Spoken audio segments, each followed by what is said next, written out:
নমস্কার, আপনারা শুনছেন গল্প একান্তে। একান্তে গল্প শোনার আদর্শ ঠিকানা, যেখানে পাবেন চেনা অচেনা সাহিত্যিকদের অনন্য সব লেখনীগুলি।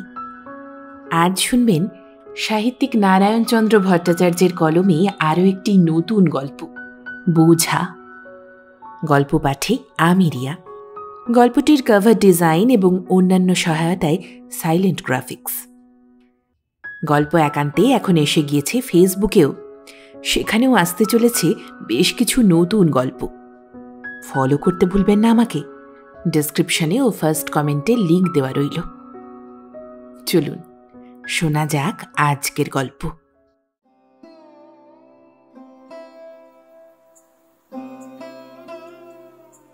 তুলসী বেড়ের স্বরূপ বৈরাগীর মেয়ে বিলাসী বারবার 3 বার কণ্ঠী বদল করিয়াও যখন মনের মতো মানুষ পাইল না, তখন সে মনের মানুষের আশা ত্যাগ করিয়া নিমকহারাম পুরুষগুলার মুখে ঝামা ঘষিয়া দিবার অভিপ্রায়ে বিধবার বেশ ধারণপূর্বক হরিনামে মনঃসংযোগ করিল। প্রথমবারে বিবাহ হইয়াছিল সাবলপুরের হরিদাস বৈরাগীর সহিত। হরিদাস যে মন্দ লোক ছিল তাহা নহে, তবে দেখিতে সে সুপুরুষ ছিল না। তা নাই থাক, বিলাসীকে সে প্রাণের তুল্যই ভালোবাসিত এবং বিলাসীর সুখের জন্য সে না করিতে পারিত এমন কোনো কার্যই নাই। ইহা সে স্পষ্টভাবেই বিলাসীর নিকট স্বীকারও করিত। তাহার সে স্বীকারোক্তিতে কিছুমাত্র অবিশ্বাস না থাকিলেও বিলাসী কিন্তু তাহাকে ঠিক ভালোবাসার দৃষ্টিতে দেখিতে পারিল না। তাহার আদর যত্ন ভালোবাসাকে বিলাসী সম্পূর্ণ উপেক্ষা করিয়া যাইতে লাগিল। হরিদাস যখন বহু উপদেশেও বিলাসীকে বুঝাইয়া দিতে পারিল না যে স্ত্রী হইয়া স্বামীর ভালোবাসাকে এরূপ উপেক্ষা করা সম্পূর্ণ অন্যায়, তখন সে ক্ষুব্ধ চিত্তে বিলাসীর এই অস্বাভাবিক উপেক্ষার কঠোর প্রতিশোধ দিবার জন্য মাত্র 7 দিন জ্বরভোগ করিয়া বিলাসীকে ছাড়িয়া এমন এক স্থানে চলিয়া গেল, যেখানে গিয়া বিলাসীর আর স্বীকার করিবার কোনো উপায় রহিল না যে এমন সুখের সুখী দুঃখের দুঃখী লোকটাকে উপেক্ষা করিয়া বিলাসী বাস্তবিকই খুব অন্যায় করিয়াছে। কিন্তু এখন আর সে কথা বুঝাইবার উপায় যখন ছিল না, তখন বিলাসী অনুতপ্ত চিত্তে দিনকতক হরিদাসের উদ্দেশ্যে অশ্রু বিসর্জন করিল। তাহার পর বিপত্নিক নিতাই দাস আসিয়া তাহাকে বুঝাইয়া দিল যে যে চলিয়া গিয়াছে তাহার জন্য অশ্রু বিসর্জন নিষ্ফল। সংসারে কেহ কাহারও নয়, সকলেই একা আসিয়াছে এবং একাই যাইতে হইবে। সুতরাং এই ছায়াবাজির সংসারে শোক দুঃখ পরিত্যাগ করিয়া যাহাতে নিজের পথ পরিষ্কৃত হয় তাহাই করা কর্তব্য। সংসারটাই যখন মায়ার খেলা, তখন পরের মায়ায় মুগ্ধ হইয়া নিজের পথ হারাইয়া কোনো লাভ নাই। নিতাই দাসের উপদেশে বিলাসী প্রকৃতিস্থ হইল এবং শোক দুঃখ পরিহার করিয়া নিজের পথ পরিষ্কার করিবার উপায় দেখিতে লাগিল। পথ অবশ্য নিতাই দাসই দেখাইয়া দিল। কণ্ঠী বদল করিয়া সে বিলাসীকে নিজের শূন্য গৃহে লইয়া আসিল। বিলাসী এবার নিতাইকে ভালোবাসিয়া আদর যত্ন করিয়া পূর্বপাপের প্রায়শ্চিত্ত করিতে যত্নবান হইল। তাহার সেবা যত্নে ভালোবাসায় নিতাই মুগ্ধ হইল এবং নিতাইও তাহাকে ভালোবাসিয়া ও সোহাগ জানাইয়া তাহার প্রতিদান দিতে লাগিল। বছর খানেক বেশ সুখে স্বাচ্ছন্দ্যে কাটিয়া গেল। তাহার পর হঠাৎ বিলাসীর সুখের আকাশে দুঃখের কালো মেঘ ঘনাইয়া উঠিল। কৃষ্ণগঞ্জের মহোৎসব দেখিতে গিয়া নিতাই এক বাগদির মেয়েকে লইয়া ঘরে ফিরিল এবং তাহাকে বৈষ্ণব ধর্মে দীক্ষিত করিয়া পবিত্র বৈষ্ণব ধর্ম সম্বন্ধে দিন রাত উপদেশ দিতে লাগিল। বিলাসী ইহাতে অন্তরে আঘাত পাইল এবং আপনার সুখের কণ্টককে দূরে করিবার জন্য নবীনা বৈষ্ণবীর সহিত ঝগড়া করিতে লাগিল। কিন্তু বাগদির মেয়ের সঙ্গে ঝগড়ায় বৈষ্ণবের মেয়ে পারিয়া উঠিল না। ইহার পর নিতাই যখন নবীনা বৈষ্ণবীর পক্ষ অবলম্বন করিল, তখন বিলাসী মনের দুঃখে কাঁদিতে কাঁদিতে নিতাই দাসের গৃহ পরিত্যাগ করিল। নিতাই নিষ্কণ্টকে নবীনা বৈষ্ণবীকে লইয়া সংসার ধর্ম করিতে লাগিল। ইহার কিছুদিন পরে মধুর কীর্তন গায়ক গোপাল দাস আসিয়া বিলাসীকে কীর্তনের পদাবলী শুনাইতে লাগিল। তাহার মধুর কণ্ঠোচ্চারিত সুমধুর পদাবলী শুনিতে শুনিতে বিলাসী একেবারে আত্মহারা হইয়া পড়িল। সে নিতাই দাসের অকৃতজ্ঞতা বিস্তৃত হইয়া পুরস্কার স্বরূপ গোপাল দাসকে আপনার হৃদয়খানি দান করিয়া ফেলিল এবং অচিরাত বৈষ্ণব প্রথানুসারে কণ্ঠী বদল করিয়া রাধাকৃষ্ণের মধুর প্রেমলীলা শ্রবণ করিতে করিতে গোপাল দাসের প্রেম তরঙ্গে সাঁতার দিতে লাগিল। কিন্তু সংসারে দুঃখ যতটা দীর্ঘকাল স্থায়ী, সুখ ততটা নহে। সুতরাং অল্পকালের মধ্যেই বিলাসীর সুখ স্বপ্ন অস্তমিত হইল। গোপাল দাসের প্রেম তরঙ্গিনীর একটা উত্তাল তরঙ্গ হঠাৎ একদিন বিলাসীকে বালি চড়ার উপর আছড়াইয়া দিয়া বিভিন্ন পথে প্রবাহিত হইয়া গেল। বিলাসী আর তাহার নাগাল ধরিতে পারিল না। গোপাল দাস বিলাসীকে সঙ্গে লইয়া খড়দহের মহোৎসব দেখিতে গেল। কিন্তু মহোৎসব অন্তে যখন ফিরিবার সময় উপস্থিত হইল, তখন বিলাসী আর গোপাল দাসকে খুঁজিয়া পাইল না। অনেক অনুসন্ধানের পর সে জানিতে পারিল, মধুর কীর্তন গায়ক গোপাল দাস এক চটুল নয়না বৈষ্ণবীকে কীর্তনের সুমধুর পদাবলী শুনাইতে শুনাইতে নৌকা যোগে পুণ্যত্তয়া ভাগীরথীর বক্ষ বাহিয়া কোন এক অজানা প্রেমের দেশে চলিয়া গিয়াছে। শুনিয়া মহোৎসবে দাঁড়াইয়া বিলাসী কাঁদিতে লাগিল এবং সেই দূর দেশ হইতে কিরূপে ঘরে ফিরিবে তাহাই ভাবিয়া আকুল হইয়া পড়িল। পরিশেষে বহু কষ্টে পার্শ্ববর্তী গ্রামের ছিদাম বৈরাগীর ছেলে বলরামের দেখা পাইয়া সে তাহার সঙ্গে ঘরে ফিরিয়া আসিল। ঘরে ফিরিয়াই বিলাসী হাতের চুড়ি খুলিয়া ফেলিয়া পেড়ে কাপড় ছাড়িয়া থান কাপড় পরিল। মিশির কৌটা ফেলিয়া দিয়া ঘুঁটের ছাই দিয়া দাঁত মাজিতে লাগিল এবং নিমকহারাম পুরুষগুলার ঊর্ধ্বতম 52 পুরুষের জন্য সম্মার্জনীয় ব্যবস্থা করিতে করিতে হরিনামের মালা লইয়া নিয়মিত জপ আরম্ভ করিল। বলরাম একদিন বেড়াইতে আসিয়া তাহার এই সন্ন্যাসিনীর বেশ দেখিয়া হাসিতে হাসিতে গান ধরিল। এ কেমন রঙ্গ দেখি রাই, কার বিরহে বিরহিনী, এমন সোনা রঙ্গে মাখলি ছাই। বিলাসী গালি দিয়া বলরামকে তাড়াইয়া দিল। বিলাসী, ও বিলাসমণি, রায়ধনী।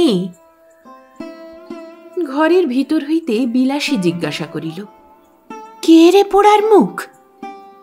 উত্তর আসিল, পোড়ার মুখ নয়, চাঁদ মুখ বলরাম। দরজাটা খোল দেখি। দরজা খুলিতে খুলিতে বিলাসী বলিল, এত রাত্রে দরজা খুলে তোমার চাঁদ মুখে নুড়ো জ্বালবো নাকি? বলরাম বলিল, 3-3টে লোকের মুখে নুড়ো জেলেও কি স্বাদ মেটেনি তোর? এখনো আমার মুখেও নুড়ো জ্বালবার স্বাদ, কিন্তু সে স্বাদ সহজে মিটবে না রায়ধনী। কপাট খুলিয়া দরজার উপর দাঁড়াইয়া বিলাসী বলিল, সহজে না মেটে কষ্টে মিটবে।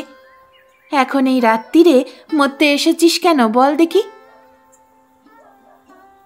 বলরাম দরজার সম্মুখবর্তী হইয়া বলিল, এসেছি তোর সঙ্গে কণ্ঠী বদল করতে। এখন এই জিনিসটা ধর দেখি। বলিয়া সে কাপড়ের পুঁটুলির মতো কি একটা জিনিস বিলাসীর দিকে বাড়াইয়া দিল। বিলাসী হাত বাড়াইয়া সেটাকে ধরিতে ধরিতে বলিল, কি জিনিস? ও মা, এ যে একটা কচি ছেলে। কার ছেলে নিয়ে এলি? বলরাম বলিল, অপর কারো নয়, নিতাই দাসের ছেলে। মুখ মচকাইয়া বিলাসী বলিল, তার ছেলে তুই নিয়ে এলি কেন? মাথা নাড়িয়া বলরাম বলিল, সাধে কি নিয়ে এসেছি? আমার গেরো। আমি এসেছিলাম নিতাই দাসের কাছে ধবহাটির মৎসবের খবর নিতে। তা শুনলাম নিতে বেটা তো মাসখানেক বাড়ি ছাড়া। কেন, জমের বাড়ি গিয়েছে নাকি? সে যাক না যাক, তার বোষ্টমী। বোষ্টমী না বাগদিনী? বাগদিনী হলেও সে তো এখন বোষ্টমী। তা সে তো বার কতক ভেদ বমি করে সেই ঠিকানায় চলে গিয়েছে। গিয়ে দেখি বোষ্টমী অক্কা হয়ে পড়ে আছে, আর এই ছেলেটা পাশে পড়ে চেঁচিয়ে বাড়ি মাথায় করছে। কেউ কোথাও নেই। অন্ধকারে বাড়িখানা যেন গিলতে আসছে। কি করি? ছেলেটাকে তো তুলে নিয়ে পালিয়ে এলাম। রাস্তায় আস্তে আস্তে ছেলেটা ঘুমিয়ে পড়ল। মুখ বিকৃত করিয়া বিলাসী বলিল, তা আমার কাছে নিয়ে এলি কেন? আমি একে নিয়ে কি করব? বলরাম বলিল, কেন, মানুষ করবি? পরের ছেলে মানুষ করা আমার দ্বারা হবে না। আমার ধম্ম তুই কি বুঝবি? এ একরত্তি ছেলে, নাওয়ানো খাওয়ানো, ঘরদোর নোংরা। আমি এসব পেরে উঠব না। তিরস্কারের স্বরে বলরাম বলিল, তা পারবে কেন? হরিনাম করলেই 4টে হাত বেরোবে। মুখে আগুন তোর হরিনামের। একটা অনাথ ছেলেকে মানুষ করতে পারবে না, আর হরে কৃষ্ণ করে স্বর্গে যাবে। রাগতভাবে বিলাসী বলিল, আমি স্বর্গেই যাই আর নরকেই যাই, তোর তাতে কি বলতো? জোরে মাথা নাড়িয়া বলরাম বলিল, কিছু নয়। কি আবার?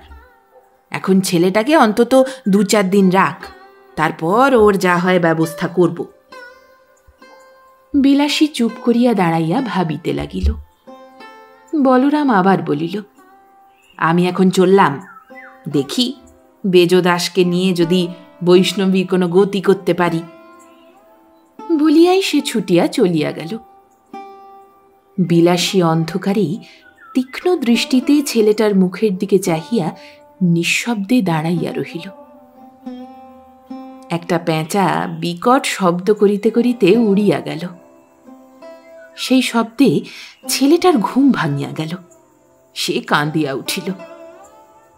বিলাসী বিরক্তিসূচক ভ্রুভঙ্গি করিয়া ঘরে ঢুকিল এবং ছেলেটাকে মেঝের ওপর শোয়াইয়া আলো জ্বালিল।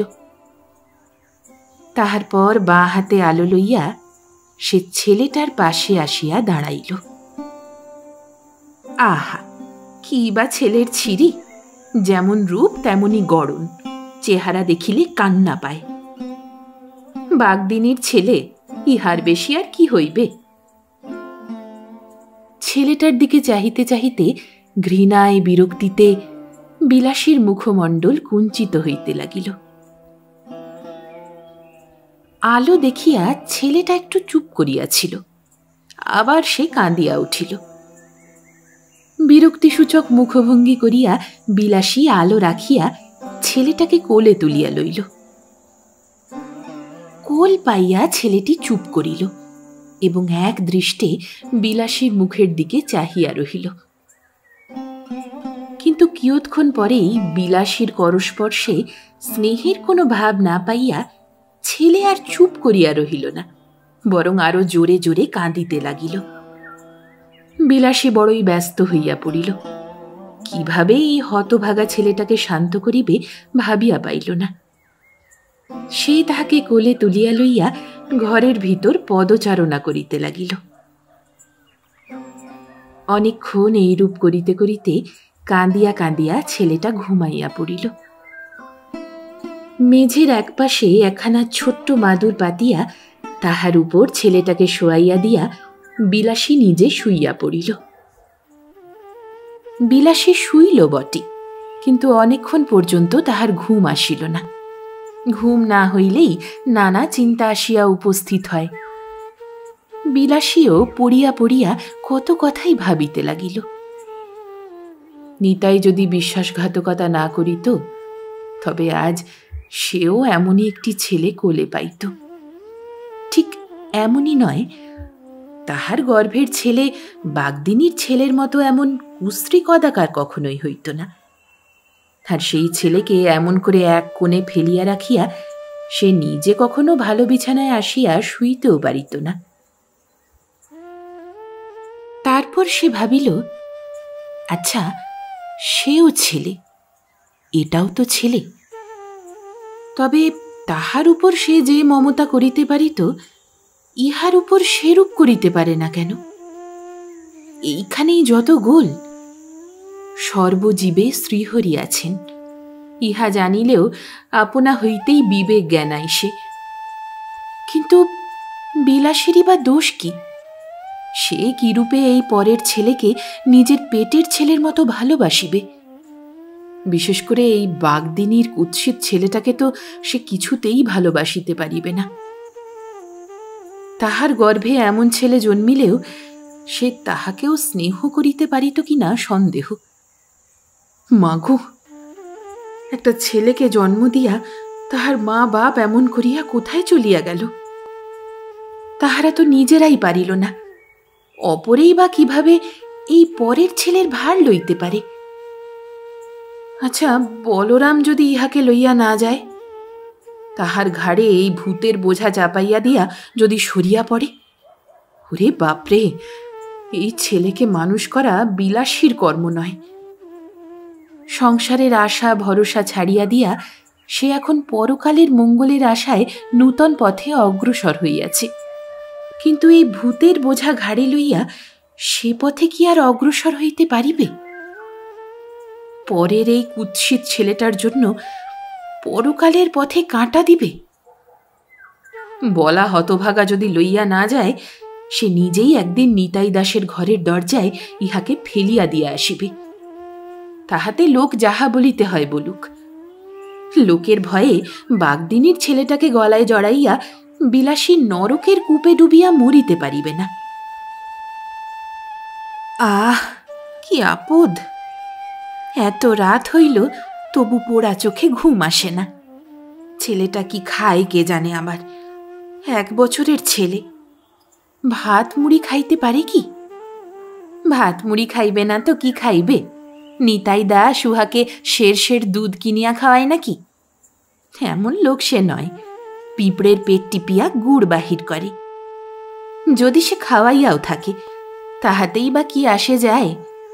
সে নিজের ছেলেকে দুধ কিনিয়া খাওয়াইয়াছে, পরের ছেলের জন্য বিলাসী দুধ কিনিতে যাইবে? ভারী মাথা ব্যথা তাহার। ভাত খাইতে হয় খাইবে, না হয় বড়জোর 1 পোয়া দুধ সে কিনিতে পারে। তাহাতে উহার পেট ভরে ভরুক, না ভরে পড়িয়া পড়িয়া কাঁদিবে। কাল সকালেই বিমলি গোয়ালিনীকে 1 পোয়া দুধের কথা বলিতে হইবে। বিমলির আবার যে দুধ, শুধু ঘোষ পুকুরের জল। দূর হোক, না হয় আধসেরের কথাই বলিয়া রাখিব। 2-4 দিন বই তো নয়। ভাবিতে ভাবিতে ঘুমে যেন তাহার চোখের পাতা জুড়িয়া আসিল। বিলাসী পাশ ফিরিয়া শুইয়া ঘুমাইয়া পড়িল। কিয়ৎক্ষণ পরেই ছেলেটার চিৎকারে বিলাসীর ঘুম ভাঙিয়া গেল। আহ, কি আপদ আসিয়াই জুটিল, ঘুমাইবারও জো নাই। মরুক চেঁচাইয়া, বিলাসী উঠিতে পারিবে না। বিলাসী চোখ দুইটাকে জোরে টিপিয়া নিঃশব্দে পড়িয়া রহিল। ছেলেটার চিৎকারে ঘরখানা যেন ফাটিয়া যাইতে লাগিল। বিলাসী বেশিক্ষণ পড়িয়া থাকিতে পারিল না। বলরামকে গালি দিতে দিতে উঠিয়া আলো জ্বালিয়া ছেলেটাকে কোলে তুলিয়া লইয়া তাহাকে ভুলাইবার চেষ্টা করিতে লাগিল। ছেলের কান্না কিন্তু সহজে থামিল না। তাহার থামিতে যতই বিলম্ব হইতে লাগিল, ততই বিলাসী রাগে বলা হতভাগাকে, নিতে মুখ পোড়াকে, বাগদিনী সর্বনাশীকে সদ্য জমালয়ে যাইবার জন্য আদেশ দিতে থাকিল। কার ছেলে গো বোস্টাম দিদি, তোমার নাকি? আমার নয়তো কি পরের? না, পরের হতে যাবে কেন? এটা তোমার ছেলে হলো কবে? ঈষৎ হাসিয়া বিলাসী বলিল, অনেক দিন, তখন আমার বিয়ে হয়নি। হাসিতে হাসিতে বিমলা গোয়ালিনী বলিল, তাহলে তুমি কুন্তি ঠাকুরন হয়েছিলে বলো? বিলাসী বলিল, শুধু কুন্তি? অহল্যা, দ্রৌপদী, কুন্তি সব। বলিয়া বলিয়া খিলখিল করিয়া হাসিয়া উঠিল। বিমলা হাসিয়া বলিল, তাহলে বাকি এবার ভায়া মন্দোদরি বুঝি? বিলাসী বলিল, তাও বাকি থাকবে না বোধ হয়। তাই হোক দিদি, কৃষ্ণের কৃপায় যেন বাকি কিছু না থাকে।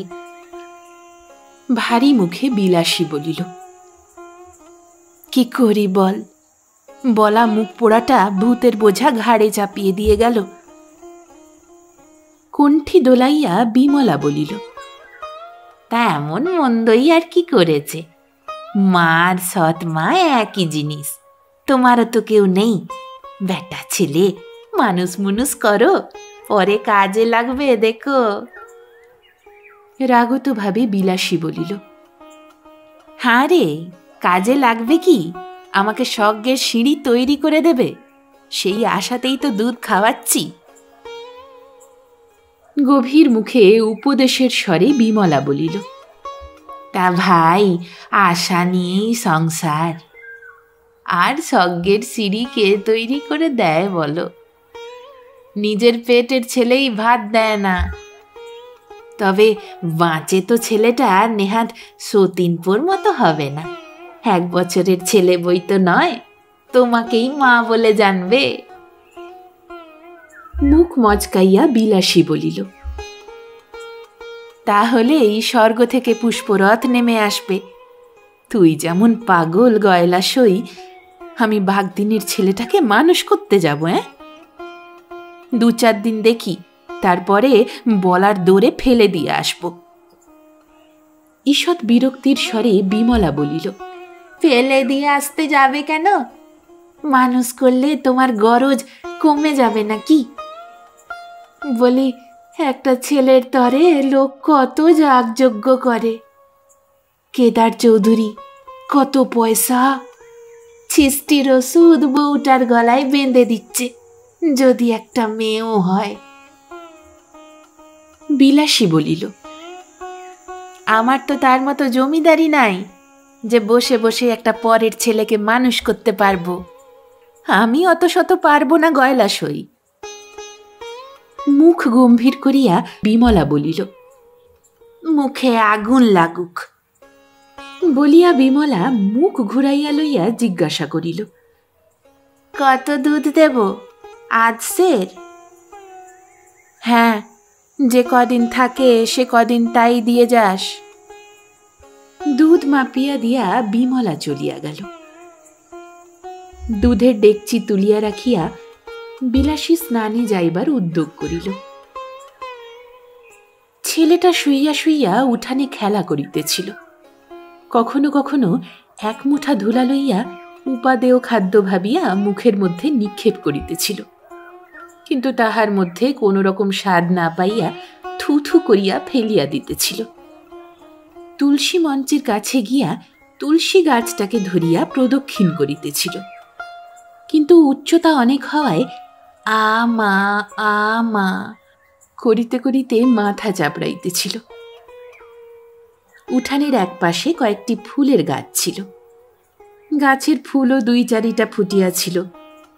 ছেলেটা ওই গাছের ঝাড়ের দিকে ছুটিল এবং তথায় গাছের কতগুলা পাতার সঙ্গে কয়েকটা ফুল ছিঁড়িয়া মুখগহ্বরে নিক্ষেপ করিল। কিয়ৎক্ষণ পর দাঁতের সাহায্যে অর্ধচর্বিত হইয়া সেই ফুল ও পাতা যখন মুখটাকে তাহার বিস্বাদ করিয়া তুলিল, তখন বমনের উপক্রম করিয়া ছেলেটা কাঁদিয়া উঠিল। বিমলার সহিত কথোপকথনে অন্যমনা থাকায় এতক্ষণ সেদিকে বিলাসীর লক্ষ্য ছিল না। এক্ষণে কান্না শুনিয়া সেই দিকে সে ছুটিল। ছেলেটার কাছে গিয়া তাড়াতাড়ি ছেলেটার মুখ হইতে চর্বিত পাতাগুলি অঙ্গুলি সাহায্যে বাহির করিয়া দিয়া এবং পূজার ফুল নষ্ট হওয়ায় তাহাকে তিরস্কার করিতে করিতে তুলিয়া আনিয়া দাওয়ার উপর বসাইল। তাহার পর ছেলেটাকে কাহার কাছে রাখিয়া সে স্নান করিতে যাইবে দাঁড়াইয়া ভাবিতে থাকিল। এমন সময়ে, বেজা কি করছে গো বলিয়া বলরাম উপস্থিত হইল। বিরক্তি কুঞ্চিত মুখে বিলাসী বলিল, আমার ছাদ্য করছে। ওর নাম বেজা নাকি? হা, ব্রজনাথ। খুব কাঁদছে নাকি? কাল সারা রাত আমাকে চোখের পাতা বন্ধ করতে দেয়নি। ভালো আপদ জুটিয়েছ যা হোক। ঈষৎ হাসিয়া বলরাম বলিল, সংসারে শুধু সম্পদ নিয়ে থাকলেই কি চলে রাইধনী? আপদ বিপদের বোঝাও একটু আধটু বইতে হয়। দুধ খেকো ছেলে দিন কত কাঁদা কাটা করবে বই কি, তারপর ভুলে যাবে, তোমাকেই মা বলে জানবে। রাগত ভাবে বিলাসী বলিল, এত জানাজানির দরকার আমার নাই। এখন নিয়ে যাচ্ছ কবে তাই বলো। সহাস্যে বলরাম বলিল, একটা রাত না পোয়াতেই নিয়ে যাওয়ার জন্য এত তাড়া কেন? রাগে চোখ মুখ ঘুরাইয়া হাত নাড়িয়া বিলাসী বলিল, কেন কি? এ ভূতের বোঝা আমি বইতে পারবো না। ছেলেটা কি ভূতের বোঝা হলো? তার চাইতেও বেশি। তা যদি পেটের ছেলে হতো? ভ্রুকুটি করিয়া বিলাসী বলিল, অত কথা আমি জানি না। শিগগির নিয়ে যেতে হবে। 5 দিনের বেশি আমি রাখতে পারবো না, বলে দিলুম। ঈষৎ হাসিয়া বলরাম বলিল, রাগ করো কেন রাইধনী? তাই না হয় নিয়ে যাব। আজ তো এখন যাই। মুখ ফিরাইয়া বিরক্তির সহিত বিলাসী বলিল, একটু বসো, আমি ডুবটা দিয়ে আসি। বলিয়াই গামছাখানা টানিয়া লইয়া বিলাসী চলিয়া গেল। বলরাম ছেলেটাকে কোলে বসাইয়া কোঁচার খুঁট দিয়া তাহার গায়ের ধুলা ঝাড়িয়া দিতে লাগিল।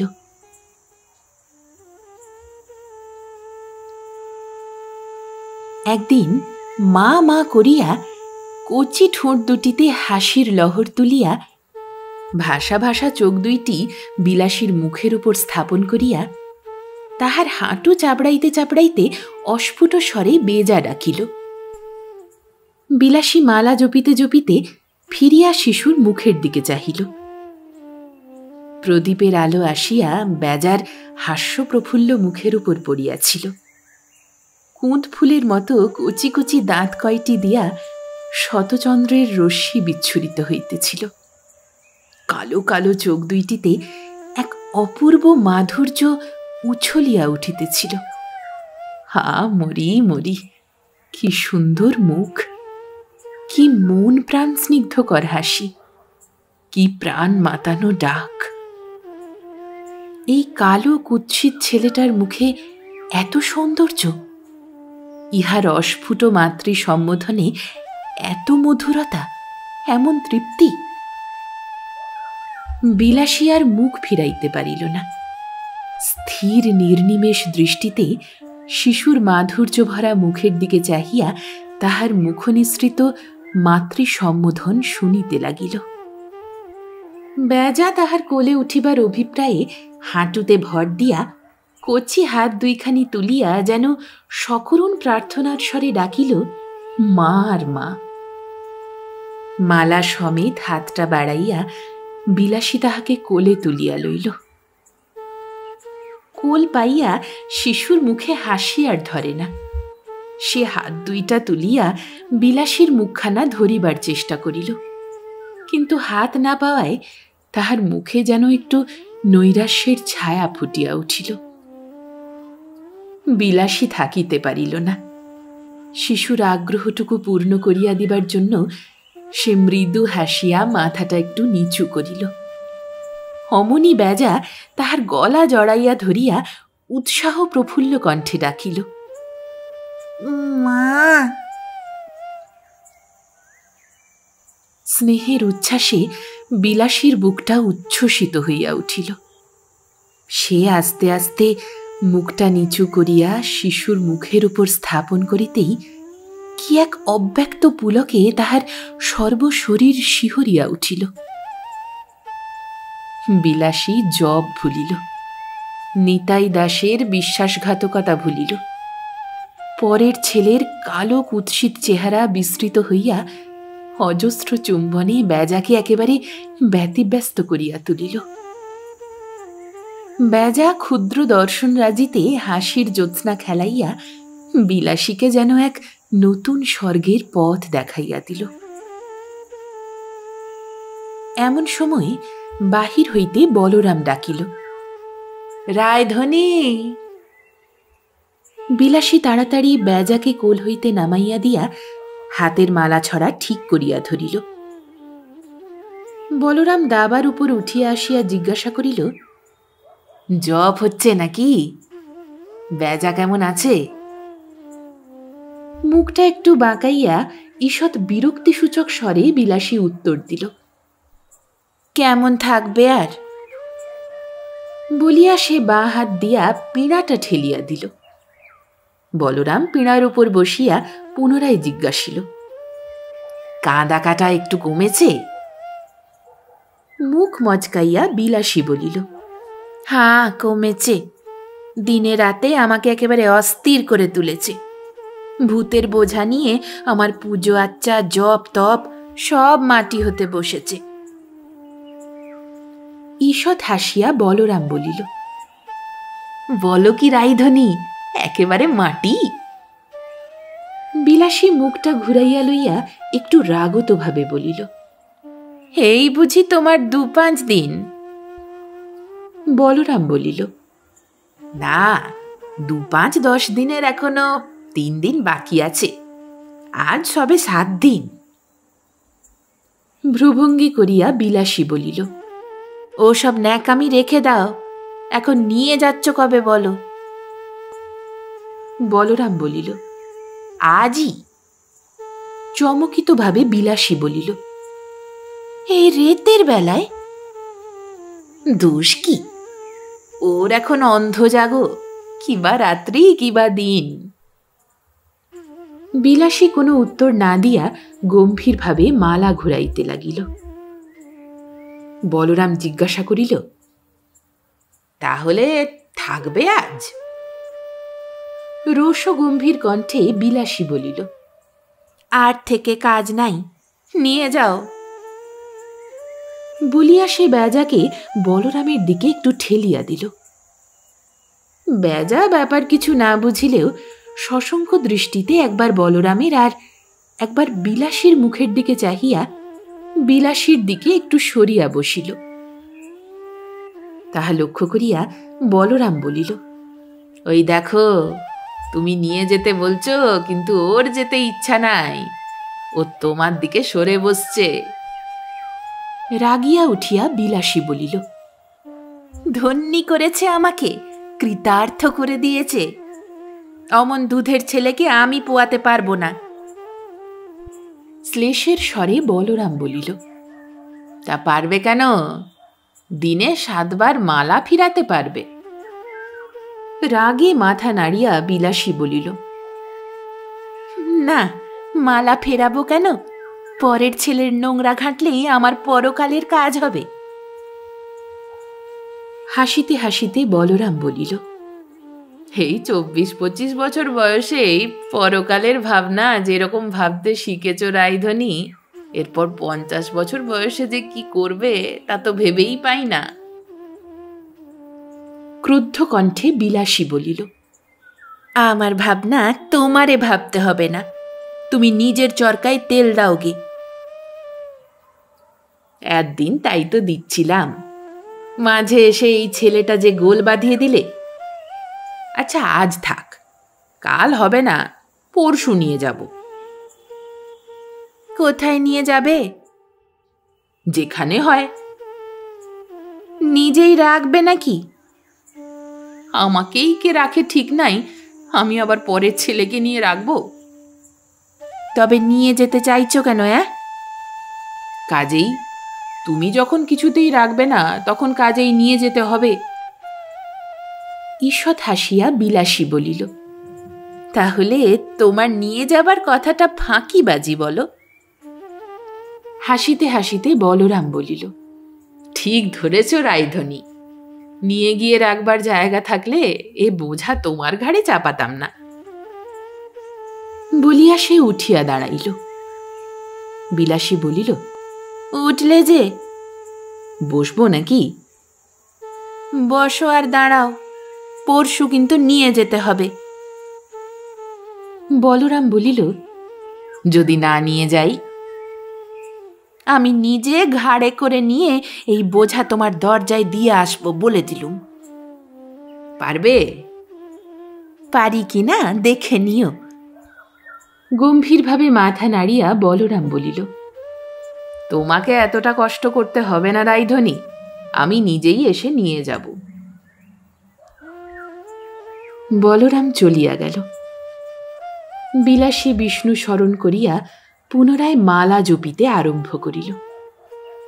বেজা তাহার মুখের দিকে চাহিয়া হাঁটুর উপর হাত রাখিয়া আবার মা ডাকিল।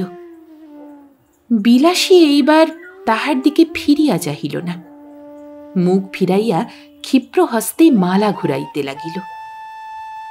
তাহার এই ঔদাসীন্য দর্শনে বেজা যেন দুঃখিত হইয়া মাটির উপর শুইয়া ঘুমাইয়া পড়িল। যেদিন বলরামের আসিবার কথা ছিল, সেদিনটা বিলাসী খুব উৎকণ্ঠার সহিতই তাহার আগমন প্রতীক্ষা করিতে লাগিল। বলরাম কিন্তু আসিল না।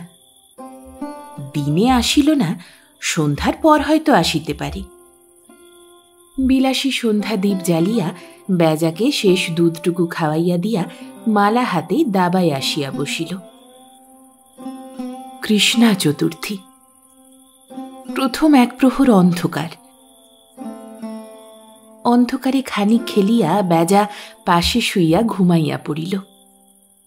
বিলাসী একা বসিয়া উৎকণ্ঠিত চিত্তে মালা ঘুরাইতে লাগিল। দণ্ডের পর দণ্ড অতীত হইতে লাগিল। সন্ধ্যার তরল অন্ধকার ক্রমে রজনীর গাঢ় অন্ধকারে পরিণত হইল। গাছপালা, ঘর দ্বার সব অদৃশ্য হইয়া গেল। সেই স্তব্ধ অন্ধকারপূর্ণ নির্জন বাড়িখানার মধ্যে নীরবে বসিয়া মালা ঘুরাইতে বিলাসীর বড়ই একা বোধ হইল। ছেলেটাও ঘুমাইয়া পড়িয়াছে। জাগিয়া থাকিলেও ক্রন্দনের কলরবে নির্জন নিস্তব্ধ বাড়িখানাকে অনেকটা সজাগ করিয়া রাখিত। বলা মুখপোড়া আসিবে বলিয়া গেল কই? তাহারও দেখা নাই। দেখা দিবে কোথা হইতে? দেখা দিতে আসিলে এই বেজাকে লইয়া যাইতে হইবে। পরের ছেলেকে সকলেই নাকি প্রতিপালন করে, ভূতের বোঝা সবাই ঘাড়ে লয়। না, আচ্ছা, ভূতের বোঝা ঘাড়ে চাপিয়াছে, এখন এ বোঝা কি উপায়ে নামানো যায়? পূজা আর্চা সব গেল। আহ্নিক করিতে বসিলে উহার কান্নার জ্বালায় 7 বার উঠিতে হয়। শুধু পূজা আহ্নিক কেন, খাওয়া দাওয়া পর্যন্ত ত্যাগ করিতে হইয়াছে।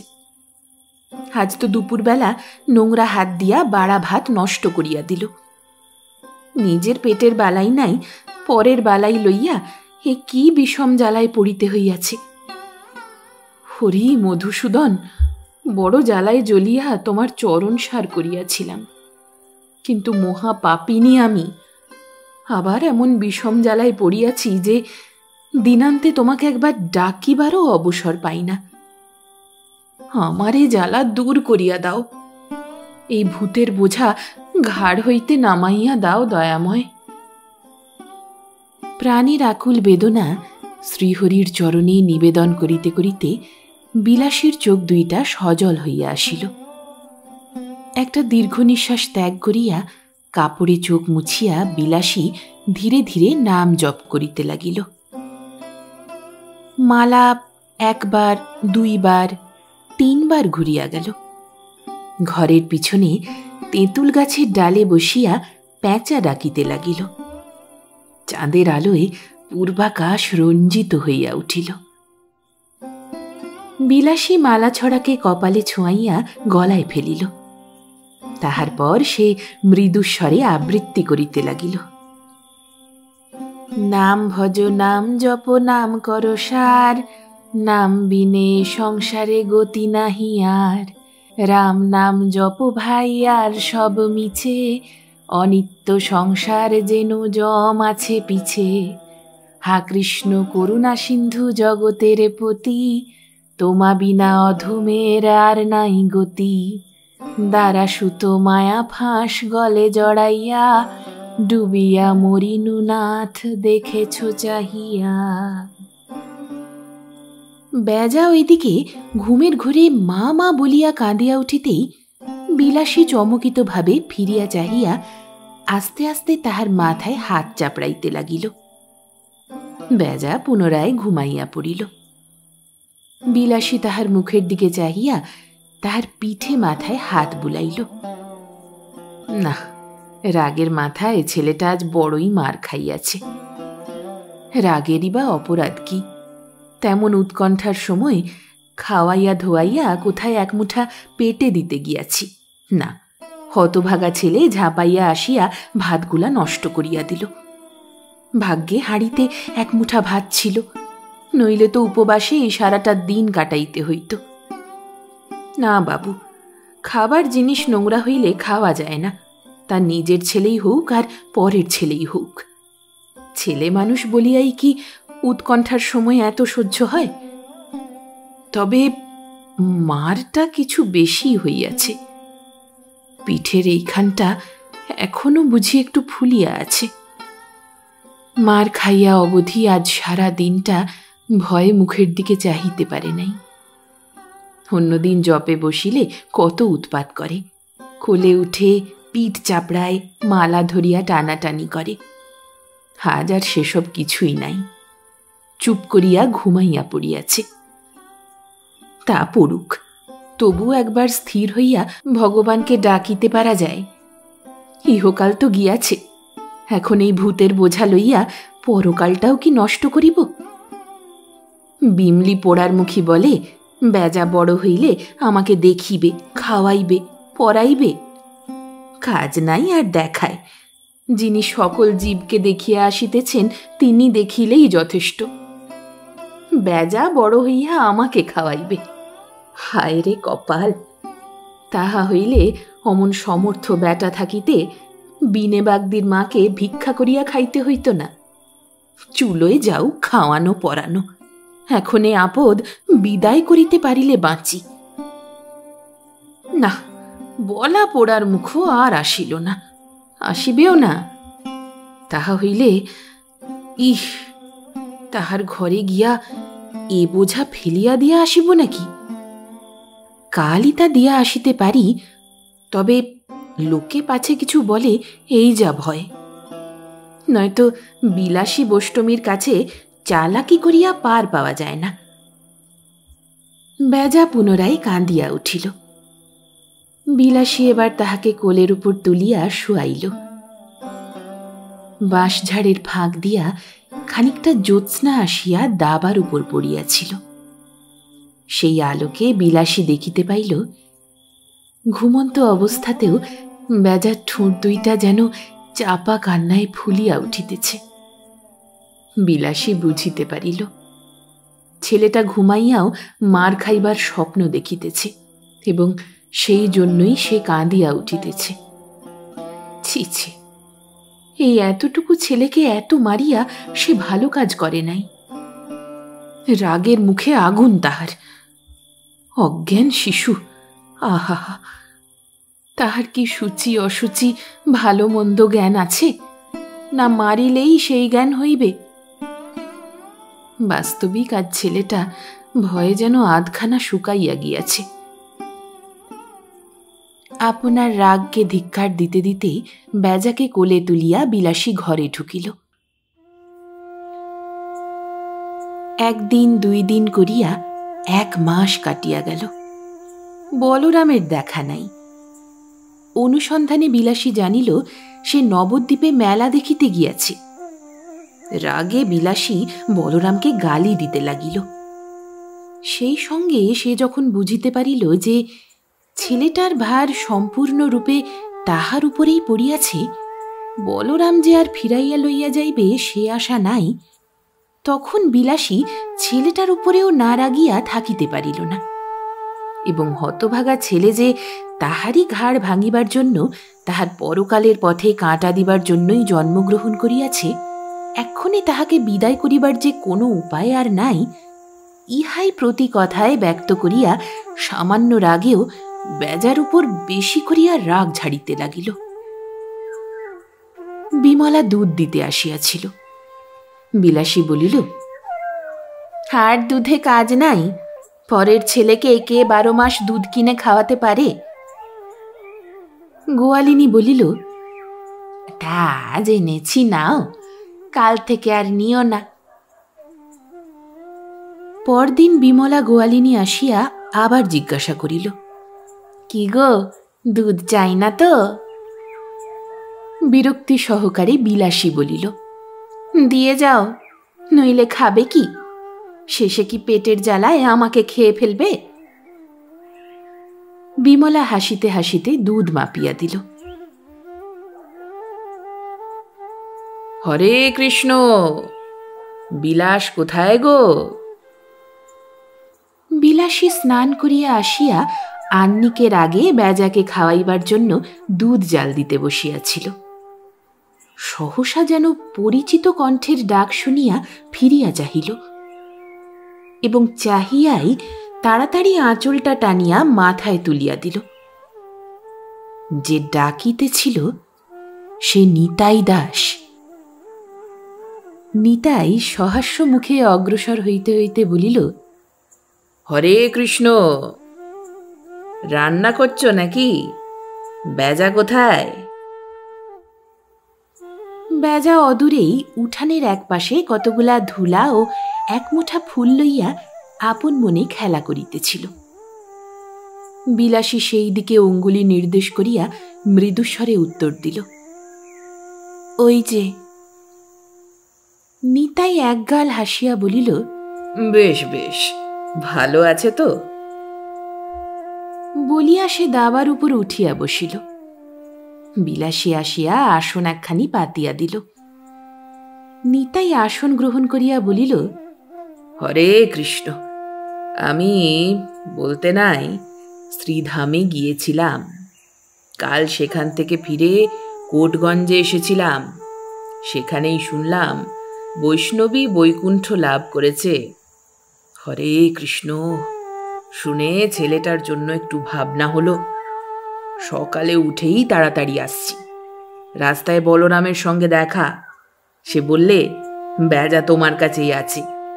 বেশ আদরেই, না থাকবেই বা কেন, যতই হোক আপনার লোক তো। বলিয়া সে বিলাসীর মুখের দিকে বক্র কটাক্ষ নিক্ষেপ করিল। বিলাসী হাঁ না কিছুই বলিল না। সে গিয়া উনানের কাছে বসিয়া দুধে কাঠি দিতে লাগিল। নিতাই একবার কাশিয়া গলাটা পরিষ্কার করিয়া গম্ভীরভাবে বলিল, তা তুমি এমন অশাস্ত্রীয় আচরণ কেন করছো বিলাস? বিধবার বেশ ধারণ করলে কেন? আমাদের বৈষ্ণব শাস্ত্রে স্ত্রীলোক মাত্রেই শ্রীরাধার অংশ, আর শ্রীকৃষ্ণই তার পতি। সুতরাং বৈষ্ণব ধর্মানুসারে কোনো স্ত্রীলোকেরই বৈধব্য নাই। তারা বিধবার বেশ ধারণ করলে ভগবান শ্রীকৃষ্ণের অপমান করা হয়। মুখ ফিরাইয়া বিলাসী জিজ্ঞাসা করিল, শ্রীকৃষ্ণ দেবতা, আমরা মানুষ, দেবতা মানুষের পতি হবে কেমন করে? মৃদু হাস্যের সহিত মস্তক সঞ্চালন করিয়া নিতাই বলিল, হরে কৃষ্ণ, তাকে যে যেভাবে ভাবনা করে সেইভাবেই পায়। ব্রজেয় গোপিনীরা তাকে পতিভাবেই সেবা করত। আর হরে কৃষ্ণ যেমন স্ত্রীলোক মাত্রই শ্রীরাধার অংশ, তেমনি পুরুষ মাত্রই তো শ্রীকৃষ্ণের অংশ। তাহার মুখের উপর একটা তীক্ষ্ণ দৃষ্টি নিক্ষেপ করিয়াই বিলাসী মুখ ফিরাইয়া লইল। নিতাই বলিল, হরে কৃষ্ণ, এই সকল অতি গুহ্য কথা, এক সময়ে তোমাকে বুঝিয়ে দেব। এখন একটু তেল দাও দেখি, রোদে মাথাটা ধরে গিয়েছে। রান্নার দেরি কত? মুখ না ফিরাইয়াই বিলাসী উত্তর দিল, এইবার চাপবে। নিতাই বলিল, আচ্ছা, সংক্ষেপেই সেরে নাও, কোনো আড়ম্বরের দরকার নেই। এক মুঠো খেয়েই আমাকে আবার কোটগঞ্জে যেতে হবে। বিলাসী তাহার সম্মুখে তেলের বাটি রাখিয়া জিজ্ঞাসা করিল, ছেলেটাকে নিয়ে যাবে তো?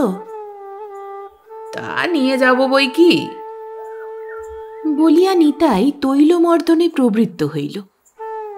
বিলাসী গিয়া উনানে ভাতের হাঁড়ি চাপাইয়া দিল। আহারান্তে নিতাই বলিল, তবে আসি বিলাস, এখন বেজা কোথায়? বিলাসী বেজাকে আনিয়া ধপ করিয়া তাহার সম্মুখে বসাইয়া দিল। নিতাই ছেলে কোলে পাইয়া হরে কৃষ্ণ স্মরণ করিতে করিতে চলিয়া গেল। বিলাসী খুঁটি ধরিয়া কাঠের পুতুলের মতো নিষ্পন্দভাবে দাঁড়াইয়া রহিল। উঠানের ছায়া সরিয়া সরিয়া অনেকটা দূরে চলিয়া গেল। রান্নাঘরে পাতরের ওপর বাড়া ভাতগুলা শুকাইতে লাগিল, কিন্তু বিলাসী একটুও নড়িল না, সরিল না। যেমন দাঁড়াইয়া ছিল তেমনই দাঁড়াইয়া রহিল। বলরাম আসিয়া ব্যস্তভাবে জিজ্ঞাসা করিল, বেজা কোথায় বিলাসী? বিলাসী ধরা গলায় উত্তর দিল, তার বাপ এসে তাকে নিয়ে গিয়েছে। বলরাম যেন হতাশভাবে বলিয়া উঠিল, নিয়ে গিয়েছে? কতক্ষণ? অনেকক্ষণ। বিরক্তিতে ভ্রু কুঞ্চিত করিয়া বলরাম বলিল, আর তুমি ছেড়ে দিলে? বিলাসী বলিল, বাপ ছেলেকে নিয়ে যাচ্ছে, আমি আটকে রাখতে যাব কেন? আমার কি এমন মাথা ব্যথা? মুখখানাকে বিকৃত করিয়া বলরাম বলিল, বাপ যে তাকে বেচতে নিয়ে যাচ্ছে, 110 টাকা দর ঠিক হয়েছে। খবর পেয়েই আমি তো ছুটে আসছি। বিলাসী কিছুক্ষণ হতবুদ্ধির ন্যায় বলরামের দিকে চাহিয়া রহিল। তাহার পর সে আপনাকে সামলাইয়া লইয়া ধীর গম্ভীর কণ্ঠে বলিল, বাপে ছেলেকে বেচবে, তাতে তোমার আমার কি? বলরাম তাহার মুখের দিকে চাহিয়া জিজ্ঞাসা করিল, তোমার তাতে দুঃখ নাই? জোরে ঘাড় নাড়িয়া জোর গলায় বিলাসী বলিল, একটুও নাই দুঃখ, বরং ভূতের বোঝা নামিয়ে দিয়ে আমি বেঁচে গিয়েছি। তবে বেঁচেই থাকো, বলিয়া বলরাম দ্রুত পদে প্রস্থান করিল। বিলাসী আর দাঁড়াইয়া থাকিতে পারিল না, আঁচল পাতিয়া সেইখানেই শুইয়া পড়িল।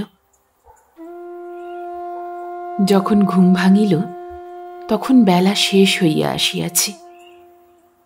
পড়ন্ত রোদটুকু গাছের মাথার উপর চিকচিক করিতেছে। বিলাসী ধর্মর করিয়া উঠিয়া বসিয়া ইতস্তত চঞ্চল দৃষ্টি নিক্ষেপ করিল, কিন্তু সে যাহাকে খুঁজিতেছিল তাহাকে পাইল না।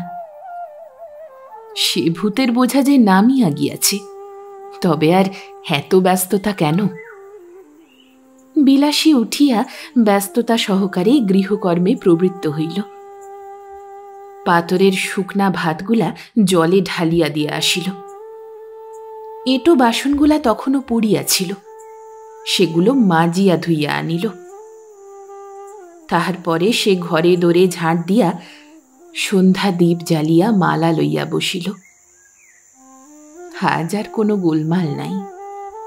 নির্জনে স্থির চিত্তে ভগবানকে ডাকিতে পারিবে।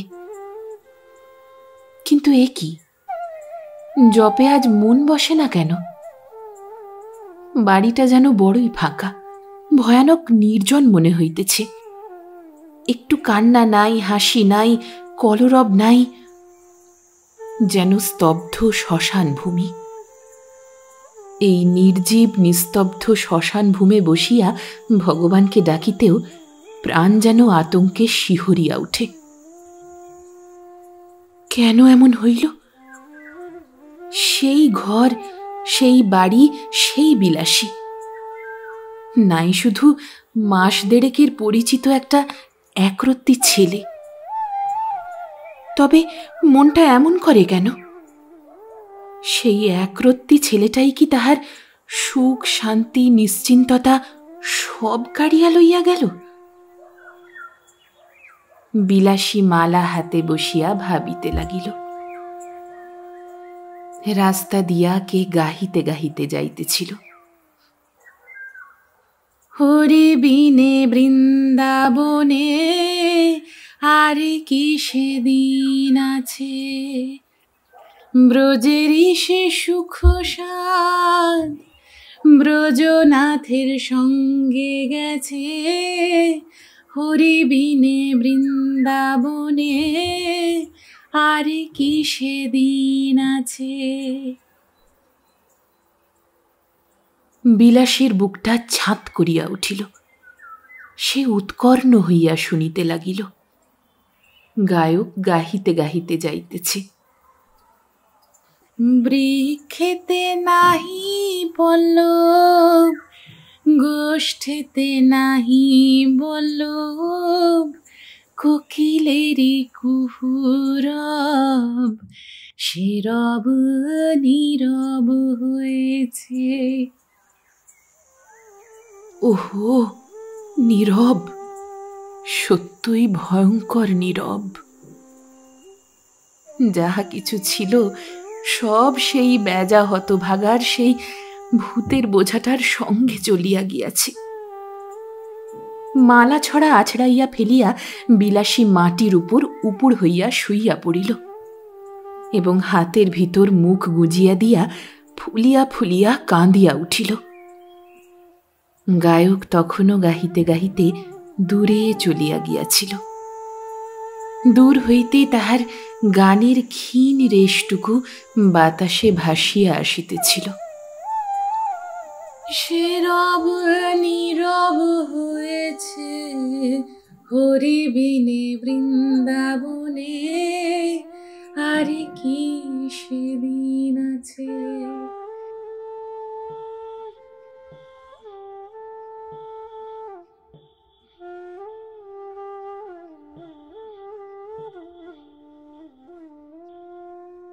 আপনারা শুনছিলেন সাহিত্যিক নারায়ণচন্দ্র ভট্টাচার্যের কলমে গল্প বোঝা। গল্পটি কেমন লাগলো কমেন্ট করে আপনার মতামত অবশ্যই জানাবেন। ভালো লাগলে একটি লাইক, সকল প্রিয় মানুষের সাথে শেয়ার, আর পরবর্তী গল্প শোনার জন্য সাবস্ক্রাইব করতে ভুলবেন না। সঙ্গে থাকুন, শুনতে থাকুন গল্প একান্তে।